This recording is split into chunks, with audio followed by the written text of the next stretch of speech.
Sekarang, kita akan membahas materi dan contoh-contoh soal konsep gerak melingkar fisika kelas 10. Tapi sebelum nonton, buat teman-teman yang belum subscribe, kalian bisa tekan dulu tombol subscribe-nya supaya nggak ketinggalan update terbaru tentang konten fisika atau matematika lainnya dari saya. Oke, untuk itu langsung aja mari sama-sama kita simak pembahasan berikut ini. Kali ini kita akan bahas konsep dari gerak melingkar, ya. Jadi, gerak melingkar itu merupakan gerak suatu benda pada lintasan lingkaran.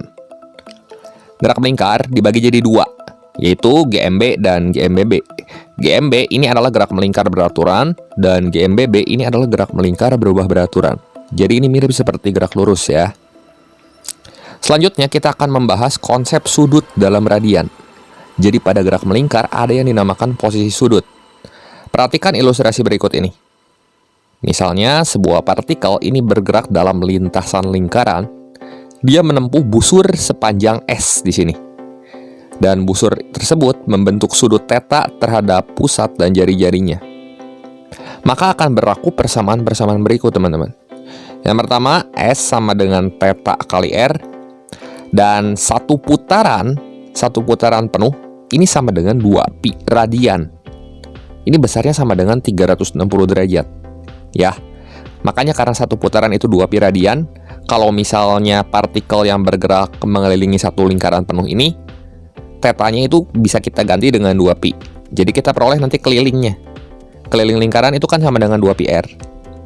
Nah, untuk keterangannya, di sini S itu adalah panjang busur dalam satuan meter, theta adalah posisi sudut dalam satuan radian, dan R itu adalah jari-jari dalam satuan meter. Selanjutnya, kita juga akan membahas periode dan frekuensi pada gerak melingkar. Periode dan frekuensi gerak melingkar dirumuskan sebagai berikut ini. F sama dengan N per T kecil. N itu adalah jumlah putaran, dan T itu adalah waktu yang diperlukan untuk menempuh putaran tersebut. Kalau periode berarti kebalikan dari frekuensi. Nah, di SMP kan kita udah pernah mengenal frekuensi dan periode pada bab gelombang. Nah, kali ini pada gerak melingkar itu rumusnya juga sama dan nggak beda ya. Kemudian kita juga akan membahas kecepatan sudut pada gerak melingkar. Nah, pada gerak melingkar, kecepatan sudut dilambangkan dengan omega ya, satuannya radian per second. Nah, omega ini hubungannya dengan frekuensi dan periode seperti ini. Omega sama dengan 2πf, sama dengan 2pi per T. Satuan dari kecepatan sudut itu adalah radian per second. Nah, kadang-kadang di soal gerak melingkar itu frekuensi yang diberikan tidak dalam satuan hertz, tapi dalam satuan RPM, ya. RPM itu singkatan dari putaran per menit. Jadi kalau misalnya kita diberikan frekuensi yang satuannya putaran per menit, kita rubah dulu ke hertz, caranya tinggal kita bagi aja 60 ya. Atau kita kaliin dengan 1/60 hertz, supaya satuannya jadi hertz, gitu. Selanjutnya untuk besaran-besaran pada gerak melingkar. Besaran pada gerak melingkar itu sebenarnya analog sama besaran pada gerak lurus. Jadi, kalau kita perhatikan sebuah partikel yang bergerak dalam lintasan lingkaran, di sini ada theta. Theta itu adalah posisi sudut, ya. Ini identik dengan S atau jarak pada gerak lurus. Kemudian ada omega. Omega ini identik dengan kecepatan pada gerak lurus. Dan ada alfa yang identik dengan percepatan tangensial pada gerak melingkar. Nah, ini hubungannya. S sama dengan theta kali R, V sama dengan omega kali R, dan A sama dengan alfa kali R. Di mana R-nya ini adalah jari-jari si lintasan melingkarnya. Nah, ini untuk keterangannya, alfa itu adalah percepatan sudut, dan fungsi dari percepatan sudut ini untuk menghitung komponen dari percepatan tangensial. Yang besarnya A sama dengan alfa kali R. Jadi pada gerak melingkar ini akan ada dua percepatan, teman-teman. Yang pertama, percepatan yang arahnya selalu ke pusat, ke arah sentrum, namanya percepatan sentripetal, dan yang selalu menyinggung lintasan lingkaran tegak lurus ke pusat itu namanya percepatan tangensial. Jadi nanti kalau kita mau menghitung komponen percepatannya, tinggal Pitagoras aja, seperti menghitung vektor biasa. Nah, selanjutnya kita juga akan membahas konsep dari percepatan sentripetal dan gaya sentripetal. Nah, untuk percepatan sentripetal ini dirumuskan sesuai dengan persamaan berikut. AS atau percepatan sentripetal itu sama dengan omega kuadrat kali R atau V kuadrat per R ya. Kuadrat dari kecepatan linear dibagi jari-jarinya. Sehingga kalau misalnya kita akan menghitung gaya sentripetal, di sini tinggal massa aja dikalikan dengan percepatan sentripetalnya. Satuan dari percepatan sentripetal itu adalah meter per second kuadrat ya, karena linear ini. Bukan percepatan anguler. Kalau percepatan anguler satuannya radian per second kuadrat. Nah, supaya lebih jelas gimana cara pakai rumus-rumus berikut, kita akan bahas beberapa contoh soal berikut. Ya. Contoh soal yang pertama. Lengkapi tabel berikut. Nah, ini supaya biasa, kita akan belajar bagaimana caranya mengubah satuan dari putaran ke derajat dan ke radian atau sebaliknya ya. Nah, di contoh soal kali ini, konsep yang perlu kita ingat adalah satu putaran itu 2 pi radian. 2 pi radian itu sama dengan 360 derajat. Dan 1 derajat ini sama dengan pi per 180 radian. Udah cukup ingat ini aja supaya nggak kebalik-balik ya. Satu putaran, 2 pi radian, dan 360 derajat. Kita terapin ke soal ya. Nah, kita selesaikan dulu yang tabel pertama. Di sini setengah putaran, kita mau rubah ke derajat, berarti tinggal kita kali sama 360 derajat. Yuk kita kaliin sama-sama. Setengah kali 360, ya 180 derajat. Yang ini sekarang, 2 kali 360 derajat, 720 derajat. Seperti itu. Lagi, 3/8 kali 360 derajat, berapa tuh? 360 per 8, 45 derajat, kali 3, hasilnya 135 derajat. Sekarang, kita akan merubah ke satuan radian. Dari putaran, kita rubah ke radian, berarti di sini tinggal kita kali dengan 2 pi aja. Yuk kita kali dengan 2 pi. Setengah kali 2 pi, 2 sama 2-nya dicoret, jadi pi radian. 2 dikali 2 pi, ya 4 pi. Kemudian 3/8 dikali 2 pi, 2 sama 8-nya dicoret, jadi sisa 3/4 pi radian. Nah, sekarang tabel yang kedua, dikasih taunya derajat. Kita diminta untuk menyatakan sudut tersebut dalam putaran dan dalam radian. Dalam putaran dulu. Dari derajat ke putaran, berarti di sini tinggal kita bagi aja sama 360 derajat ya. Yuk, 30 derajat bagi 360 derajat, berapa tuh? Ya, 1/12 putaran. 120 bagi 360, 1/3 putaran. 315 derajat dibagi 360 derajat.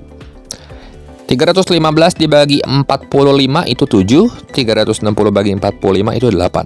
Jadi 7/8 putaran. Sekarang kalau dari derajat mau kita nyatakan dalam radian, berarti di sini tinggal kita kali aja dengan pi per 180. Kan 1 derajat itu sama dengan pi per 180 radian nih. Jadi 30 kali pi per 180 berapa coba? Tinggal coret aja 30 sama 180-nya. Iya, 1/6 pi radian. Sekarang 120 derajat kali sama pi per 180, jadi berapa coba? Bagi 60 derajat aja atas bawah, jadi ya 2/3 pi radian. Kemudian 315 derajat kali pi per 180, bagi 45 aja 315-nya. Jadi berapa tuh? 7. 180 bagi 45, iya 4 ya, jadi 7/4 pi radian. Sekarang kita dikasih tahu sudut dalam radian, kita diminta untuk mengubah dalam derajat dan dalam putaran. Dari radian, kita ubah dulu ke derajat aja yang gampang. Kita kaliin sama 180 per pi, kebalikannya ya berarti. Berarti 180 per pi kali 3 pi, nanti pi sama pi-nya kecoret, jadi 180 kali 3. Ini hasilnya 540 derajat. Kalau 1 dikali 180 per pi, ya 180 per pi. Kalau 5/6 pi kali 180 per pi, pi sama pi-nya kecoret, jadi 180 kali 5/6. Nanti 6-nya kita coret, jadi yang 180 jadi 30 ya. 30 kali 5, ya 150 derajat. Kemudian kita rubah ke putaran. Kalau rubah ke putaran, dikasih tahu sudutnya radian, gimana coba?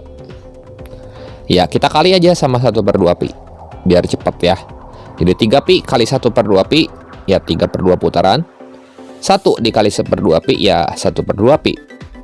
5/6pi kali 1/2pi jadi 5/12 putaran. Seperti itu. Contoh soal yang kedua. Konversikan ke dalam satuan radian per second. Nah, RPM itu satuan dari frekuensi ya. Dan yang perlu kita tahu di sini radian per second itu adalah satuan dari omega, teman-teman. Berarti yang ditanya adalah omeganya di sini. Omega rumusnya 2πf. Tapi untuk frekuensi itu mesti dalam satuan hertz. Kalau yang dikasih taunya RPM, maka harus kita bagi 60 supaya kita dapat satuan hertz. Ya, frekuensinya. Jadi omega langsung aja ini sama dengan 2pi kali 60/60. Jadi ini 1 hertz ya. Ini hasilnya sama dengan 2pi radian per second. Sudah seperti itu saja. Yang B, omega sama dengan 2pi kali 120/60. Jadi 2pi kali 2, ya 4pi radian per second. Gampang kan? Contoh soal yang ketiga. Sebuah benda bermasa 1 kg berputar dengan kecepatan sudut 120 rpm. Jika jari-jari putaran benda adalah 2 meter, tentukan percepatan dan gaya sentripetal benda tersebut. Tulis dulu data-data yang diketahui pada soal. Yang pertama, masa bendanya 1 kg, jari-jari putarannya 2 meter, frekuensinya 120 rpm. Kita rubah ke hertz, berarti kali 1/60. 120 bagi 60 berapa tuh? 2 hertz. Ya, dari sini kita bisa dapat nilai kecepatan sudutnya. Tinggal 2πf aja. 2pi kali 2 itu hasilnya 4pi radian per second. Nah, untuk menentukan percepatan sentripetal berarti ASP sama dengan omega kuadrat kali R. Omeganya itu 4pi, kita pangkatin 2 kali jari-jarinya 2. Jadi berapa tuh? 16 pi pangkat 2 kali 2. 16-nya kita kaliin 2, jadi 32 pi kuadrat meter per second kuadrat. Kemudian di sini gaya sentripetal. FSP atau Fs di sini sama dengan M kali AS. M-nya 1 kilo. Percepatan sentripetalnya kita udah dapat, ini 32 pi kuadrat. Kalau misalnya kita hitung, kita akan peroleh nilai FSP-nya adalah 32 pi kuadrat Newton. Sudah seperti itu saja ya.